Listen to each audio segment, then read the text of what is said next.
Seeing is believing, as these globes clearly illustrate the Earth is round. Or is it? Our cover story is reported by Brooke Silva Braga. If you picture Earth as a ball spinning through space, the folks gathered at this park in Arcadia, California, are eager to argue, you're wrong. It's flatter than a pancake. They call themselves flat earthers. They insist the Earth is, well, flat. Curvature, I don't know. No one's ever seen it. We're living, they say, on a disk, floating through space, with a tiny sun just overhead. The edge is a wall of ice? The perimeter of flat Earth is a wall of ice. That's what's holding in the ocean. That's what's containing everything. And what's underneath? Well, you know, we haven't dug that deep. Netta Hagler set up the meetup. It's supposedly spinning at 1,000 miles per hour, but we can't feel it. I don't believe I'm spinning right now, no. Probably most people who hear about it will laugh at it, think we're idiots. But we're not idiots. We're intelligent people from all walks of life and all ages. Patricia Steer is one of what you might call the stars of today's flat Earth movement, which mostly orbits around YouTube. Hey cat, catch the chat. Did you realize the Earth is flat? Now that the plane's at cruising altitude, let's start the time lapse. Flat Earthers have brought levels onto planes to prove they're flying level. And we've been lied to on such a massive scale. And zoomed in on the moon and found clouds drifting, supposedly, behind it. Patricia Steer agreed to play a game of 20 questions, Cosmic Edition. Photos of the Earth from space. Completely and utterly false. Is the sun 93 million miles away? No, the sun is not as far away as we've been told, nor is the moon. They're probably about the same size. How about those photos of the astronauts who look like they're floating around on the space station? Completely fake. Harnesses, wires.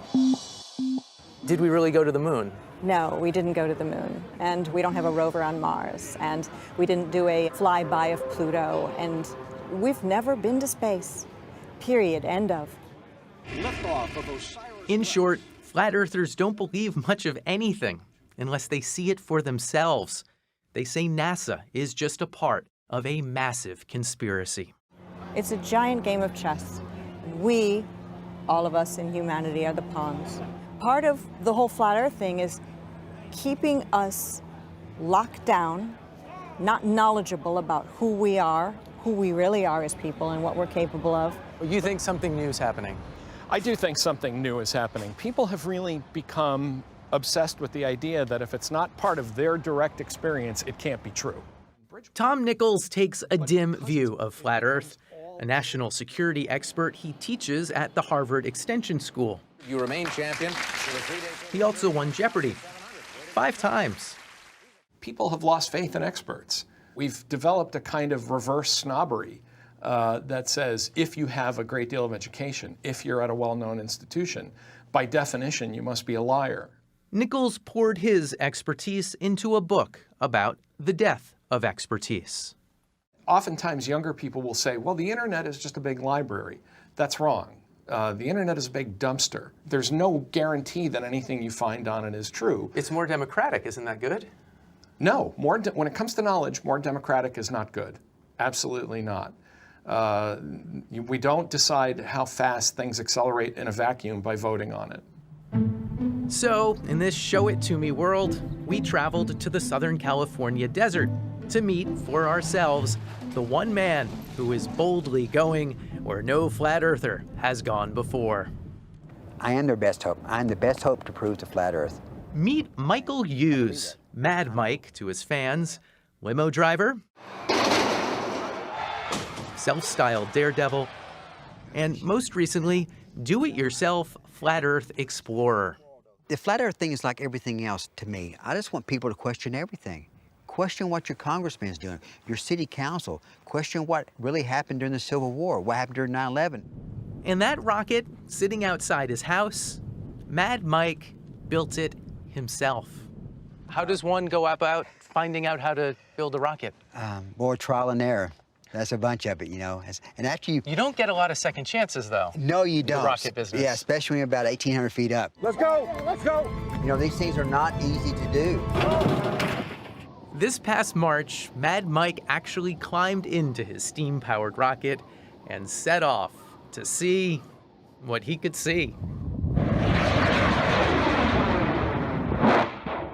And to the surprise of almost everyone, Mike not only took flight, but landed, more or less intact. All right, Mike! Okay, Mike. We're gonna support you. This doesn't hurt, nothing hurts, just your back. Cool. True, 1,800 feet is not nearly high enough to properly survey the planet, but Mad Mike now has a plan to go 62 miles up to the edge of space, where he'll be able to see, or not see, the curve of Earth. This model, hanging in his house, shows how he hopes to strap himself to a contraption involving balloons and rockets and blast off. First 20 miles will be with the balloon, and after that, my rocket will fire, pull me through the balloon. And then actually, once the rocket quits firing, I will actually fly like Superman for like another 30 seconds with no power, just up into the atmosphere. And if he somehow pulls that off, Mad Mike says he'll disprove centuries of science once and for all. Or not. I expect to see a flat disc up there.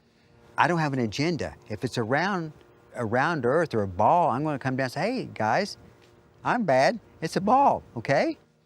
And with that, we put the ball back in Professor Nichols' court. The world looks flat. I look out my window, I don't see a curve. Right, the world looks flat, and who are you to tell me that my perception is no better than anyone else's?